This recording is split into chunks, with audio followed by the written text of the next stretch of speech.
This is Augie Macro with Cryptid Creatures. Today, we are not going to talk about a particular cryptid or paranormal phenomenon, but rather pay our respects to the many fascinating graves, mausoleums, cemeteries, and burial sites we have come across in our travels.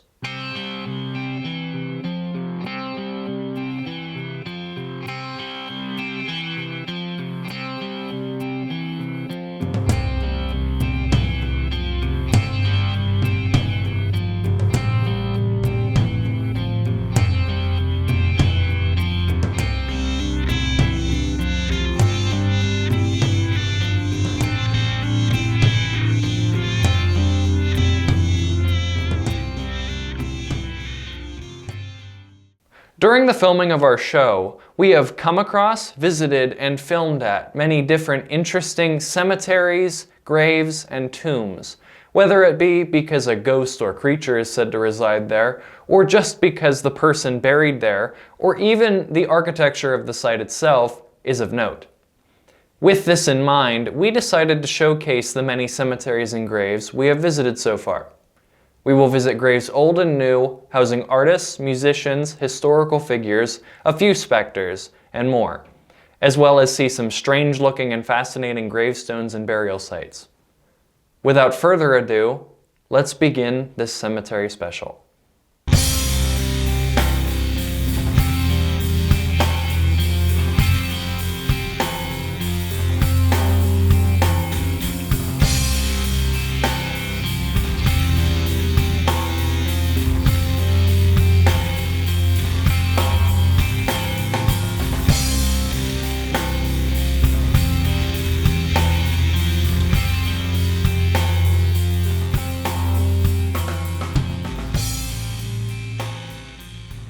To begin, let's travel back to Season 1, Episode 10, The Hodag of Horror, where we discussed the Hodag, a frightening beast said to reside in the lumber woods of Wisconsin. In that episode, we visited the Forest Home Cemetery in Rhinelander in Oneida County, Wisconsin, to pay our respects to the creator of the Hodag legend, Eugene Shepard. Here we are at the gravesite of Northwoods lumberman Eugene Shepard, who supposedly was the first eyewitness of the Hodag. His story goes that in 1893, when in the woods of Rhinelander, he discovered the Hodag. He then sought out to hunt it down. Once he found its cave, he knocked it out with chloroform and had it taxidermied. He then displayed it at the next Oneida County Fair. In reality, he had a fake Hodag made from the hide and horns of cattle. This staged photo is from 1896, and it's supposed to represent Gene Shepard and the townspeople trying to subdue the Hodag. Is the story of the Hodag all just a hoax devised by Gene Shepard in 1893? Or are there really Hodags lurking out there? We may never know. In Season 2, Episode 10, The Devil Went Down to Jersey, we traveled across the state of New Jersey in search of evidence of the Jersey Devil, a winged demonic beast said to have haunted the state since colonial times. On our trek, we visited two cemeteries, St. Mary's Episcopal Churchyard in the city of Burlington, near the capital of Trenton, in Burlington County, New Jersey, and Leeds Point Community Church Cemetery in the tiny town of Leeds Point, about half an hour north of Atlantic City in Atlantic County, New Jersey. In our feature-length program, The Grand Tour, The Cryptids, Creatures, and Curiosities of the Keystone State, we visited many different fascinating graves and cemeteries. One was Foulks Cemetery in the small town of Cannelton in Beaver County, Pennsylvania, where we discussed the local legend of the ghostly Pig Lady of Cannelton. We also visited the Vampire's Crypt in Erie Cemetery in the city of Erie in Erie County, Pennsylvania, and the Mausoleum of Colonel Noah Parker in the small village of Gardew in McKean County, Pennsylvania. If you're the kind of person who likes to explore graveyards and creepy crypts, be sure to visit the Vampire's Crypt in Erie Cemetery on Chestnut Street. Here we are in the Erie Cemetery in Erie, Pennsylvania, at the Vampire's Crypt.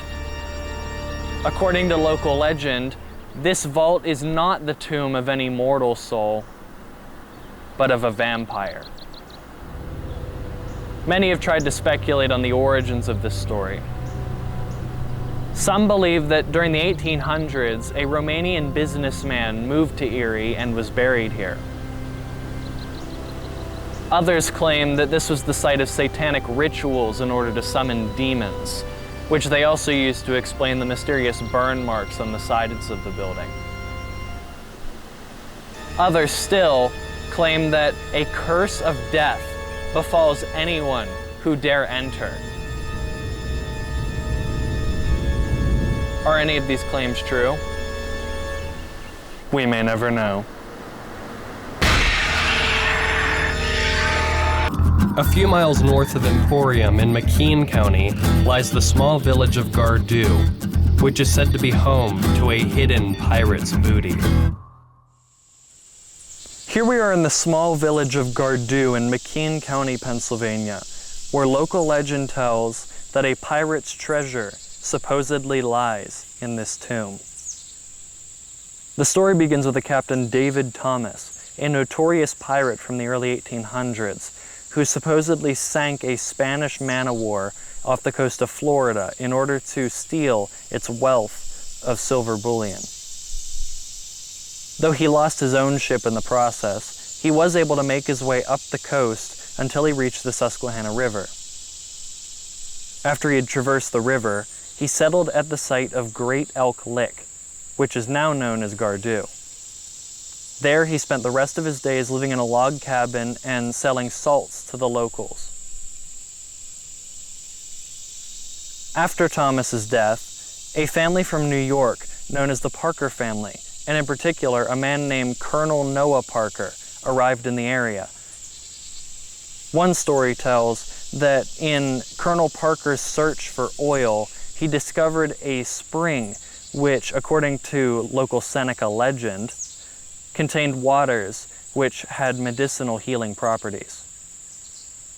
With this in mind, he opened a sanitarium and a bottling plant so that those who wished to be healed by these waters could come and do so. However, the sanitarium was eventually burned down and destroyed. At some point in his life, Parker supposedly attained the diary of Captain Thomas, and with it, the whereabouts of his hidden treasure. Though before his death, he claimed that the treasure was hidden somewhere along the Manatee River in Florida. Others believed that he had stolen a piece of the treasure for himself and hid it with him in his tomb after his death. Though the tomb itself says 1895, this was actually when the tomb was completed, and Parker died in 1897, spending the last 2 years of his life using his life savings to build the mausoleum and a very special coffin for himself. Since that time, a legend has arose around Parker and his connection with pirates. Some claim that it was not Captain Thomas's diary, but Blackbeard's or Captain Kidd's. And some even believe that the ghost of Colonel Parker still resides around his tomb, haunting the road and protecting his secret treasure. Are any of these stories true? Is there really a pirate's booty hidden in this small Pennsylvania town? We may never know. Now, let's move on from the past and visit the many other cemeteries we have since visited. In the town of Ambler in Montgomery County, Pennsylvania, we visited the cemetery at the Church of the Messiah and the burial site of the real-life James Bond. Here we are at the Church of the Messiah Cemetery in Ambler in Montgomery County, Pennsylvania, to pay our respects to James Bond, the renowned ornithologist and author, and the namesake for the beloved gentleman spy character.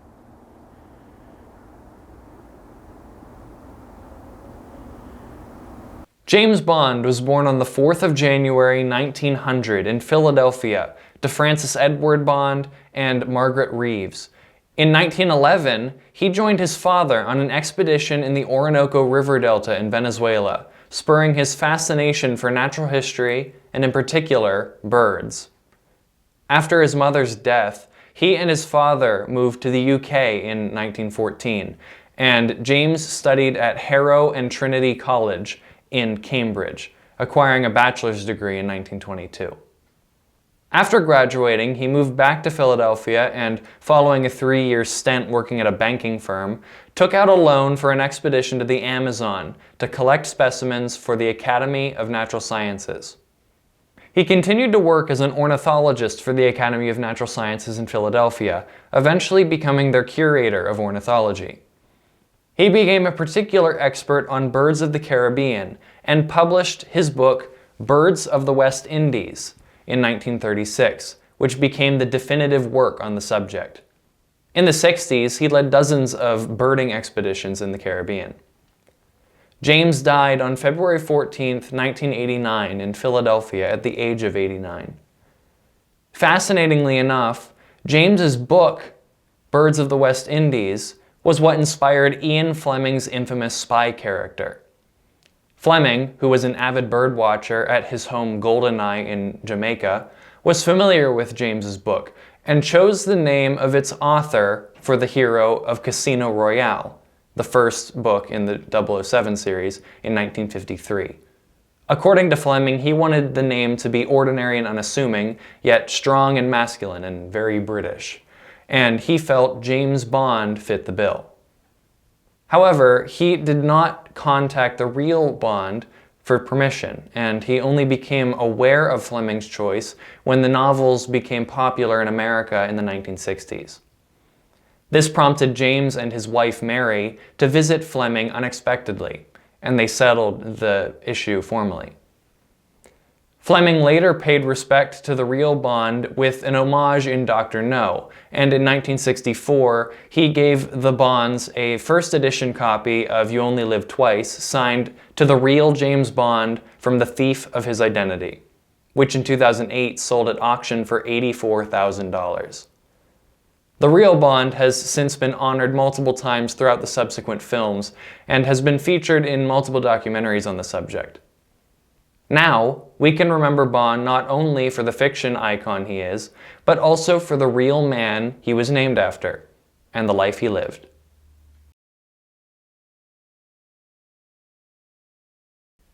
We visited Haym Solomon Memorial Park outside of Malvern in Chester County, Pennsylvania, where singer-songwriter Jim Croce is buried.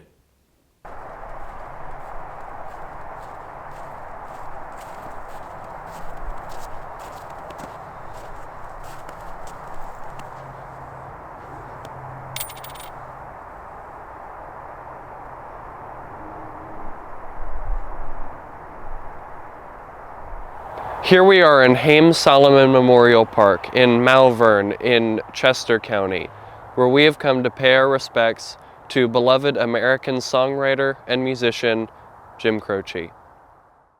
James Joseph Croce was born January 10, 1943 in Philadelphia to James Albert and Flora Mary Croce, both Italian Americans whose parents emigrated to America from Italy.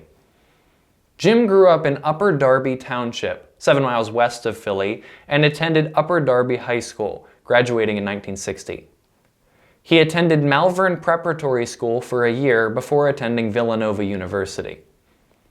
He was a member of 2 campus singing groups, as well as being a student DJ for WKVU, now WXVU, and graduated with a bachelor's degree in 1965.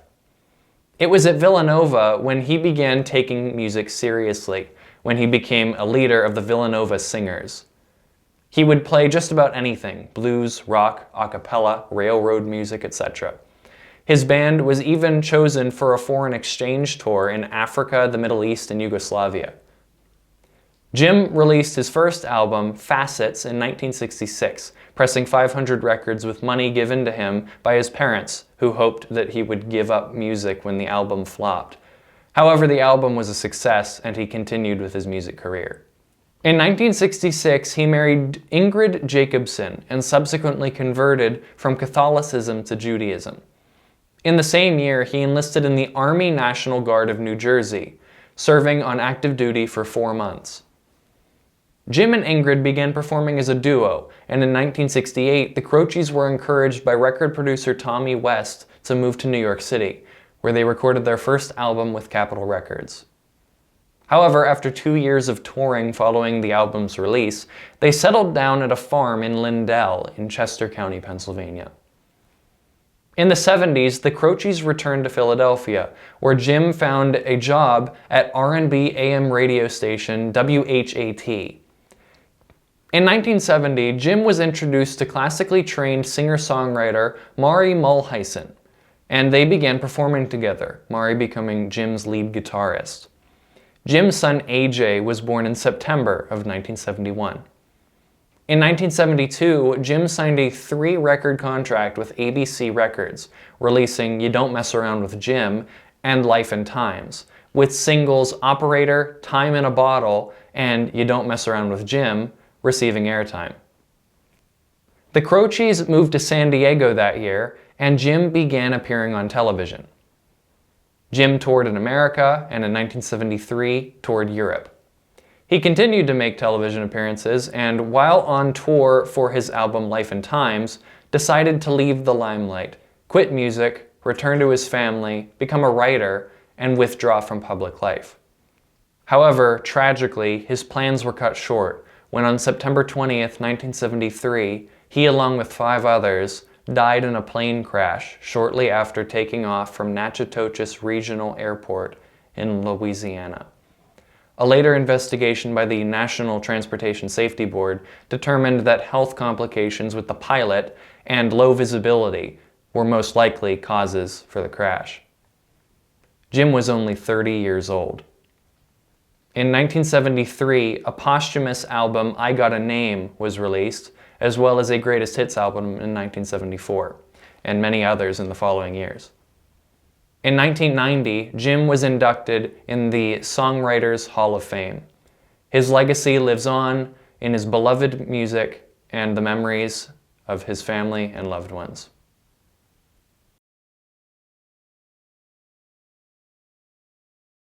In the city of Easton, in Northampton County, Pennsylvania, we visited historic Easton Cemetery, home to the grave of one of the men who signed the Declaration of Independence.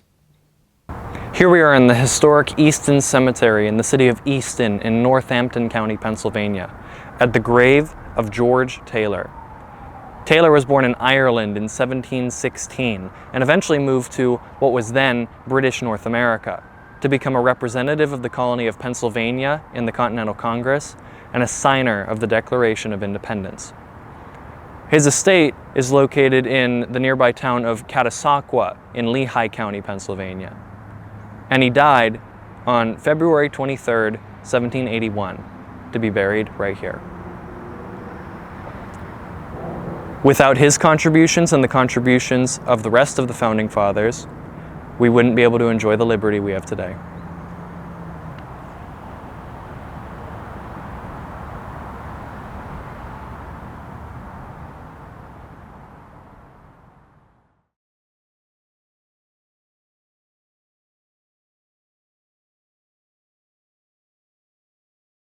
We visited John Lyman Cemetery in the village of Roulette in Potter County, Pennsylvania, to pay our respects to cataloger of legends and lore, Robert Lyman.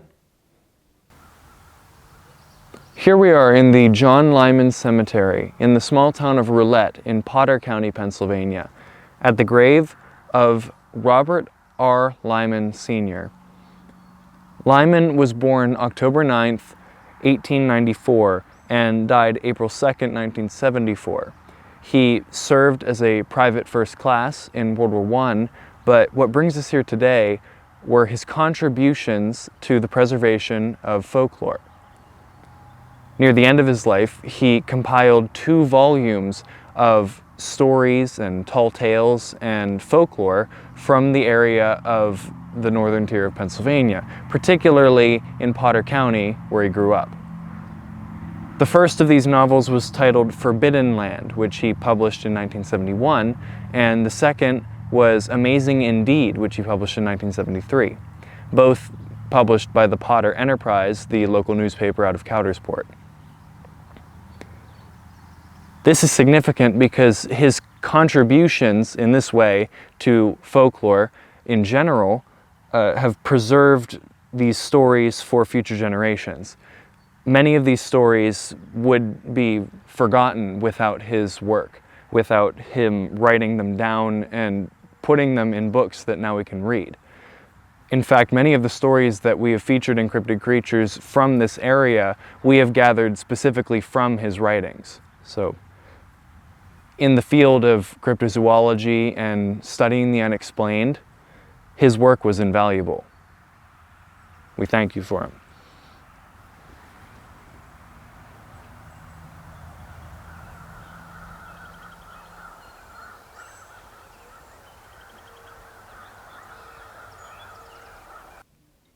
Only a few minutes away, also in Roulette, we visited Fishing Creek Cemetery and the grave of Amandon Baker, whose ghost is now said to linger on near the cemetery.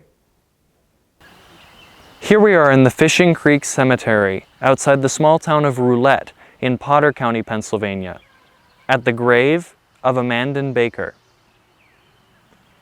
Baker was born in 1832, just over the border in Andover, New York. He fought for the Union in 1864 during the Civil War, and eventually died here in Roulette on November 9th, 1889. However, his story doesn't end there, as many locals in the area, even those who knew him in life, claimed to see his ghost wandering the cemetery and the nearby Fishing Creek Road. His apparition was always described as carrying a pair of leather boots over his shoulder, and to those who did know him, this was a giveaway to his identity. During the Civil War, many Union soldiers would often carry their boots over their shoulders to preserve them, as boots were very expensive at the time. And it seems that Baker carried this tradition to the grave and beyond. Are these stories of a boot-slinging Civil War ghost true? We may never know. On a much sadder note, we visited Beaver Cemetery in the town of Beaver in Beaver County, Pennsylvania, to pay our respects to a victim of the Johnstown Flood who passed on too soon. Here we are at the Beaver Cemetery in the town of Beaver in Beaver County, Pennsylvania, at the grave of an unknown girl who, at about 3 years of age, died in the Johnstown Flood, the worst flood disaster in American history, on May 31st, 1889. Her body flowed from the Conemaugh River into the Allegheny River and eventually into the Ohio River over 50 miles by water until it reached its final resting place on the shores outside the nearby town of Vanport on June 17th. The locals of Beaver decided to give her a proper burial. Her grave now stands as a tragic reminder of the lives lost in the Johnstown Flood.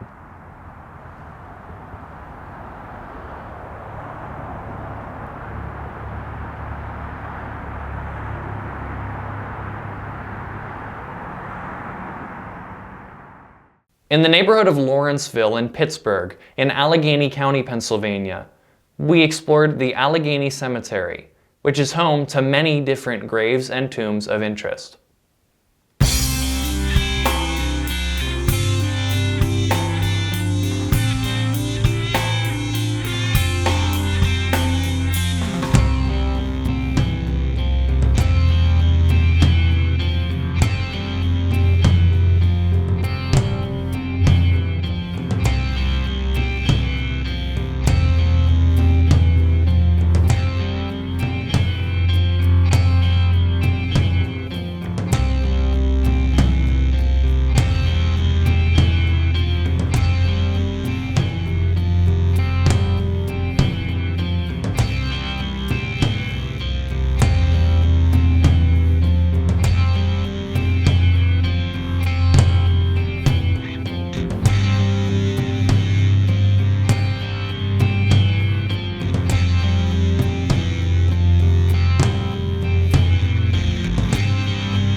Here we are in the Allegheny Cemetery in the neighborhood of Lawrenceville in Pittsburgh in Allegheny County, Pennsylvania, at the Winter Mausoleum.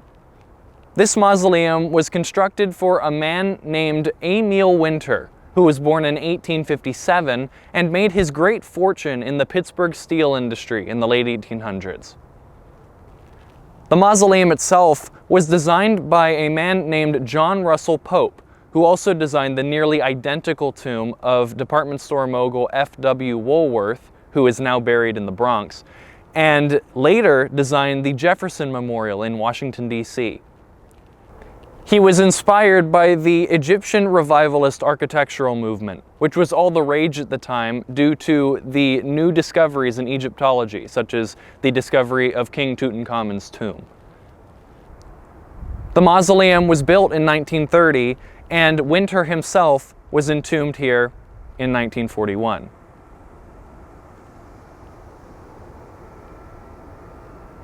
Just 2 tombs down from the Winter Mausoleum, we came across the tomb of another interesting individual, Lillian Russell Moore. Born Helen Louise Leonard in Clinton, Iowa in 1860, she found her fame on Broadway as a stage actress, vaudeville actress, and comic opera singer. She gained the nickname American Beauty for her physical beauty and her singing skills. In her later years, she took on a more political role, advocating for women's rights, and died here in Pittsburgh in 1922.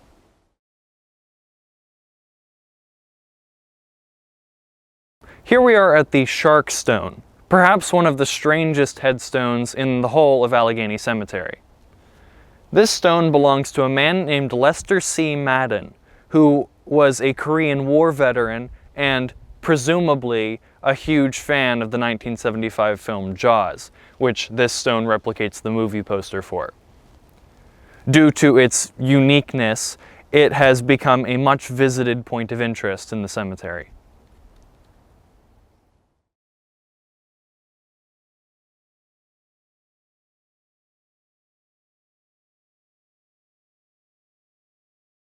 Here we are in the Allegheny Cemetery in the neighborhood of Lawrenceville in Pittsburgh in Allegheny County, Pennsylvania, at the grave of renowned American songwriter Stephen C. Foster.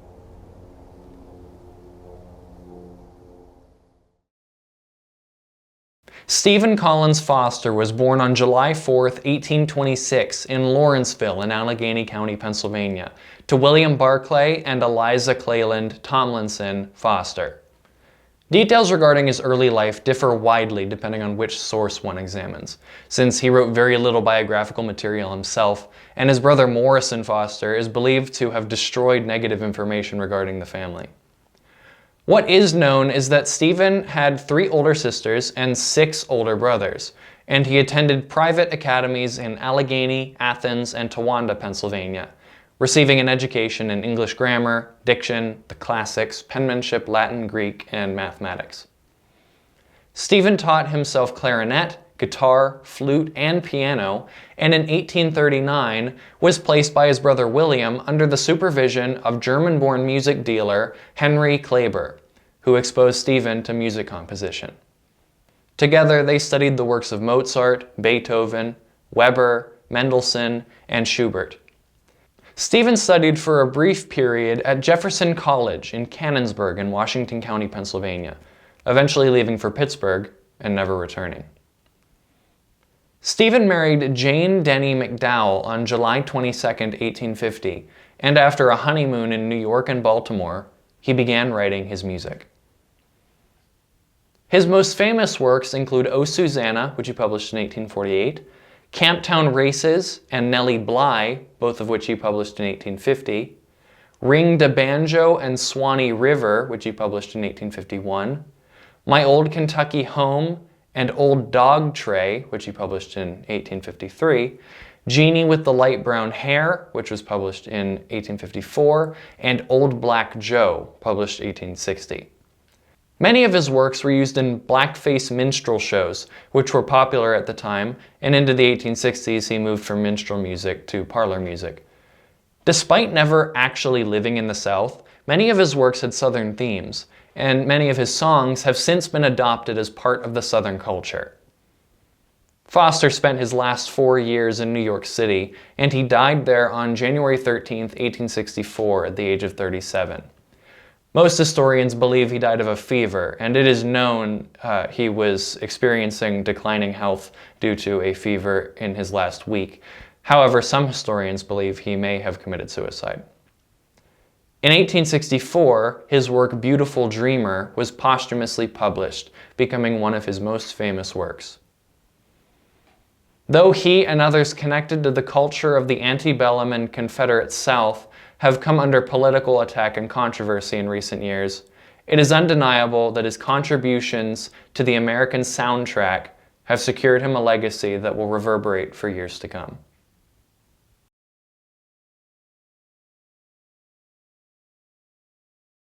Outside of the city of Williamsport in Lycoming County, Pennsylvania, we visited the Wildwood Cemetery to investigate perhaps one of the strangest tombs ever built.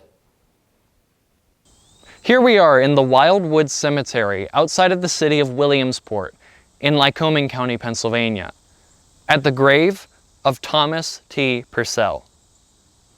Though this cemetery is also said to be the home of mischievous fairies, screaming banshees, ghosts which knock on the insides of their own mausoleums, among other supernatural entities, it is not this paranormal side which brings us here today, but rather the fascinating nature of this tomb.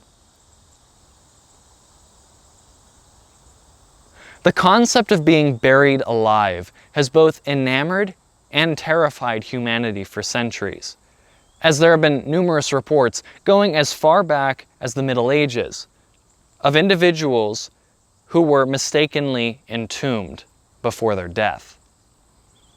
Much of this had to do with the fact that as late as the beginning of the 1900s, the consensus as to what exactly death was, what it looked like, was neither defined nor consistent across the medical field, leading many doctors who themselves were confused and unaware of how exactly to declare someone dead or detect whether they are alive or not, to consider coma patients or other patients experiencing death-like states as dead. Many of these people who would wake up many hours later found themselves 6 feet under. This led to a practice which became prevalent near the end of the 1800s, known as the safety coffin. The safety coffin was essentially a type of coffin which was specifically designed to be able to house an individual safely if they ended up waking up after their burial. Designs for these things were widely varying, many of them including breathing tubes which led right up to the surface, and bells which could be rung by the person inside of the coffin to alert anyone on the surface.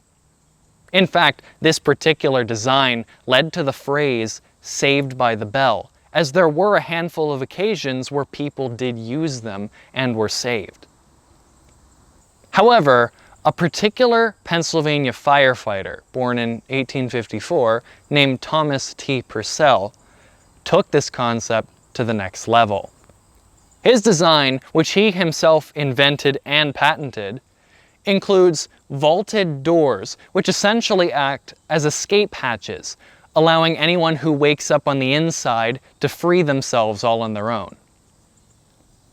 Atop this building is a ventilation shaft with a wheel lock system in it, which allows anyone inside to breathe. Each person buried here was buried with bread and tools if they needed them, and the coffins were even lined with felt for warmth, safety, and comfort in the event any of them began to panic. In 1937, Purcell died and was buried in his own creation. In the ensuing years, the rest of his family was buried here as well. As far as we are aware, there have been no attempts by Purcell or any of his family to escape, but it still stands as a fascinating piece of Pennsylvania history. Did Purcell or any of his family actually try to get out? We may never know. In the town of Harmony in Butler County, Pennsylvania, we visited the Harmonist Society Cemetery, another strange-looking cemetery with an even stranger history. Here we are at the Harmony Society Cemetery in the small town of Harmony in Butler County, Pennsylvania. This cemetery from 1803 to 1815 was used as a burial ground by the Harmony Society, a local utopian community which believed that the second coming of Christ would happen within their lifetime. In fact, the town of Harmony itself was named after the society, and over 100 unmarked graves of community members reside here within these very walls. Only one of these graves, however, has a name, Johann Rapp, who was the son of George Rapp, the founder of this community. Eventually, the Harmony Society moved to Old Economy Village in Beaver County, where 594 of its members are now buried. Interestingly, it wasn't until 1869 that the walls and this very unique door were constructed around the cemetery. Will we ever understand what secrets this cemetery may hold? Usually I'd say we may never know, but fortunately for us, this door opens.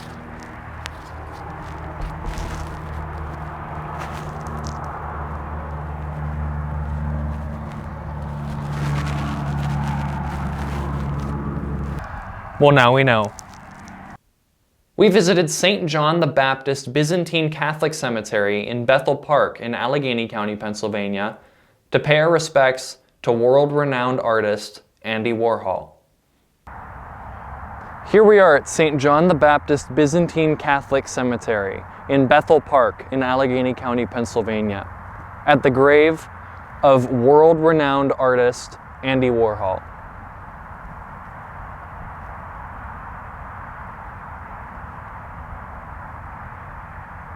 Andy Warhol, born Andrew Warhol Jr., was born on August 6, 1928 in Pittsburgh to Andrzej and Julia Warhola, both working-class Rusyn immigrants from Miko, Austria-Hungary, now Mikova, Slovakia. Andrzej came to America in 1911 and found work as a coal miner, joined by his wife in 1921. Andy had two older brothers, John and Paul, and an older sister, Maria.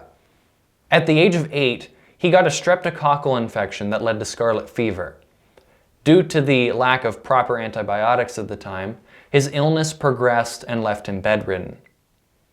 During this time, he would occupy himself drawing and making scrapbooks from magazines and comic books.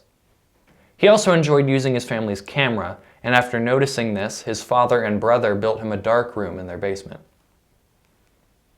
Andy started art classes at Holmes School in Oakland in 1937, and his art teacher, noticing his potential, got him admitted to Saturday drawing lessons at the Carnegie Institute in Pittsburgh. His father died at his mining job in West Virginia in 1942. Andy excelled in school and graduated from Schenley High School in 1945, enrolling at the Carnegie Institute of Technology, now Carnegie Mellon, in Pittsburgh, where he studied commercial art. While there, he joined the campus Modern Dance Club and Beaux Arts Society, and served as student art director of the student art magazine Kano. He earned a Bachelor of Fine Arts in Pictorial Design in 1949, and after graduating, moved to New York City. In the following years, he quickly gained notoriety and fame for his commercial art, being commissioned and paid handsomely by magazines such as Glamour, companies such as Tiffany & Co., and record labels such as RCA Records. It was during this period that he developed his techniques, his distinct style, and his iconic persona. In 1960, Andy bought a townhouse in Manhattan, which also served as his art studio. In the 60s, he expanded out to fine arts, showcasing his illustrations, photography, and paintings, becoming famous for his silkscreen paintings of celebrities and Campbell's soup cans.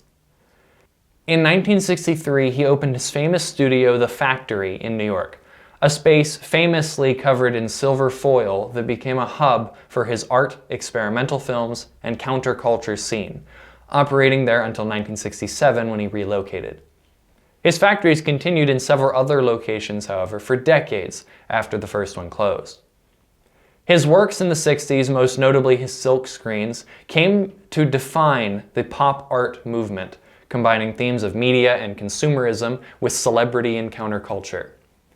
In 1968 at the factory, one of his followers, radical feminist separatist Valerie Solanas, attempted to assassinate him, leaving him critically wounded and requiring extensive surgery to save his life.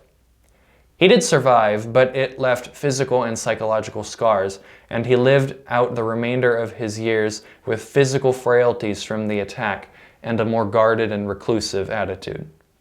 The factory became more focused on becoming a business enterprise, and he focused more of his time on his films and art for magazines.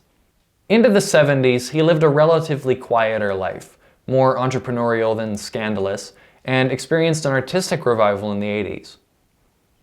He died on February 22, 1987, at the age of 58, from a cardiac arrest following a routine gallbladder surgery.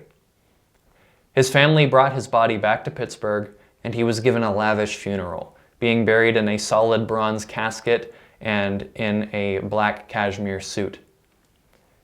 In April 1987, the New York State Health Department released a report that Andy was given inadequate care by the New York hospital, and in 1991, Andy's family sued the hospital. Whatever the case regarding his death, it is obvious that his legacy as an artist will live on for years to come. Lastly, we visited Unity Cemetery outside of Latrobe in Westmoreland County, Pennsylvania, to pay our respects to a true legend, the beloved Mr. Fred Rogers. Here we are at Unity Church Cemetery in Latrobe in Westmoreland County, Pennsylvania, at the grave of beloved Pittsburgh icon, Mr. Fred Rogers.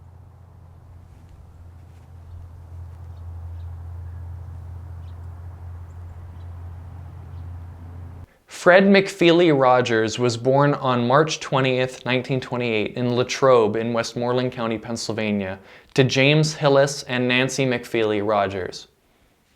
Fred had a sister, Elaine, whom the family adopted when he was 11. Fred spent much of his childhood alone, playing with puppets and spending time with his grandfather, and he began playing piano when he was 5.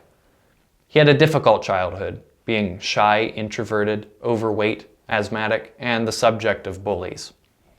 To cope with this, he made friends with himself and made imaginary fantasy worlds in his bedroom with his stuffed animals and ventriloquist dummy. Fred attended Latrobe High School, where he overcame his shyness, became president of the student council, a member of the National Honor Society, and editor-in-chief of the school yearbook. He attended Dartmouth College for a year before transferring to Rollins College, where he graduated in 1951 with a Bachelor of Music. After college, he worked at NBC in New York, then returned to Pittsburgh to work as a program developer at WQED. In 1952, he married Joanne Bird after meeting at Rollins College, beginning a lifelong partnership. He collaborated on a children's show called The Children's Corner, where he developed puppets, characters, and music for the show. Many of his most famous characters, such as Daniel the Striped Tiger, King Friday the 13th, Queen Sarah Saturday, X the Owl, Henrietta Pussycat, and Lady Elaine, were developed around this time. At the same time, he attended Pittsburgh Theological Seminary, which he graduated from in 1962 with a Bachelor of Divinity, and was ordained a Presbyterian minister in 1963. Instead of pastoring a church, however, he appeared on television, pastoring to children and families. He also attended the University of Pittsburgh's Graduate School of Child Development, where much of his philosophy regarding thinking about and appreciating children was formed. In 1963, the Canadian Broadcasting Corporation in Toronto contracted Fred to develop and host children's program Mr. Rogers, which lasted from 1963 to 1967 when he acquired the rights to the show. The show then became Mr. Rogers' Neighborhood, which began airing nationally in 1968, being filmed at WQED in Pittsburgh and broadcast by National Education Television, which eventually became the Public Broadcasting Service. In fact, in 1969, Fred testified before the U.S. Senate Subcommittee on Communications regarding the creation of PBS, and in 1970, President Richard Nixon appointed Fred as a chair of the White House Conference on Children and Youth. In 1975, Fred stopped producing Mr. Rogers' Neighborhood and began to focus more on adult learning, but he returned to producing the show in 1979. The show reached its peak between 1985 and 1986, when it was watched in over 1.8 million homes. Fred retired from producing The Neighborhood in 2001 at the age of 73, and the last original episode aired August 31st, 2001.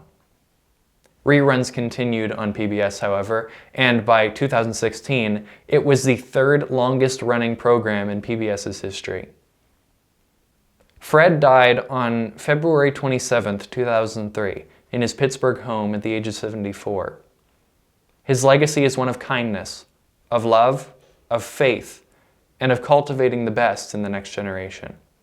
And he will be remembered indefinitely by all those whose hearts his message has touched.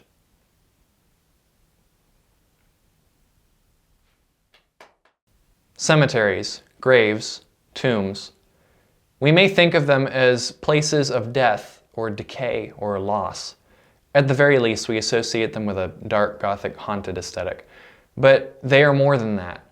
They are how we remember those who have passed on. They are reminders of our past, of our heritage, of our history, of those who lived and died before us. From tracking down the graves of ancestors to trace your family tree, to studying history, to just exploring or paying respect to loved ones, or heck, investigating the unexplained and paranormal on your YouTube channel. Graves give us something to tie us back to the past, something that allows us to go somewhere and touch a stone and remember the person whose name is inscribed on it. Remembering their lives, like how we just did on this episode. It allows us to set their names in stone and give their memories a life that will go on long after we're gone. So maybe next time you visit the grave of a loved one or a historical figure, or just want to take a nice evening stroll through a graveyard, think of it not as a place of death or loss.